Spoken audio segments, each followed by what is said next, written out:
नमस्कार शेतकरी मित्रांनो राजमा पिकामध्ये जास्तीत जास्त फुलाची संख्या वाढावी यासाठी आपण आज माहिती सांगणार आहे। त्यामुळे व्हिडिओ हा शेवटपर्यंत पाहण्याचा प्रयत्न करा।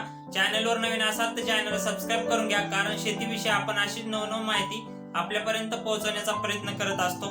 तर मित्रांनो, आपल्याला राजमा पिकामध्ये जास्तीत जास्त फुलाची संख्या वाढावी यासाठी आपल्याला त्यामध्ये एक टॉनिक आणि विद्राव्य खत घेणे गरजेचे आहे, जेणेकरून आपल्याला त्यामध्ये जास्तीत जास्त फुलाची संख्या आपल्याला बघायला मिळेल।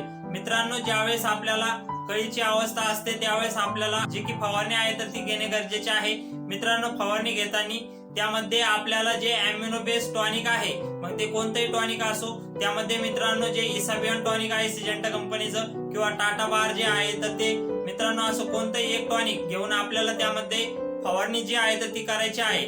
इसाबियन आणि टाटा बार जर आपण टॉनिक घेत असाल तर ते टॉनिक आपल्याला 40 ml प्रति 15 लिटर पंपासाठी वापर करायचा आहे। त्याचबरोबर मित्रांनो, जे 1261 विद्राव्य खत आहे तर ते सुद्धा आपल्याला घ्यायचं आहे, तर ते आपल्याला 100 ग्रॅम प्रति 15 लिटर पंपासाठी वापर करायचा आहे। तर मित्रांनो, हे आपण फवारणी जर केली तर त्यामध्ये आपल्याला 100% असं जे फुलाची फुलधारणा आहे तर ती चांगल्या पद्धतीने निघायला आपल्याला मदत मिळणार आहे।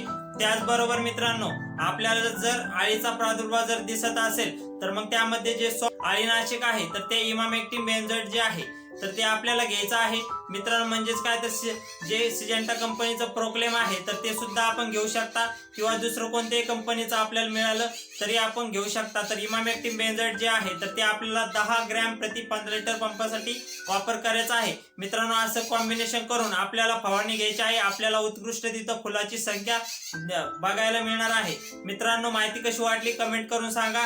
आपले व्हिडिओ शेतकरी बांधवांपर्यंत पोहोचवण्याचा प्रयत्न करा। मित्रांनो, धन्यवाद। जय जवान जय किसान।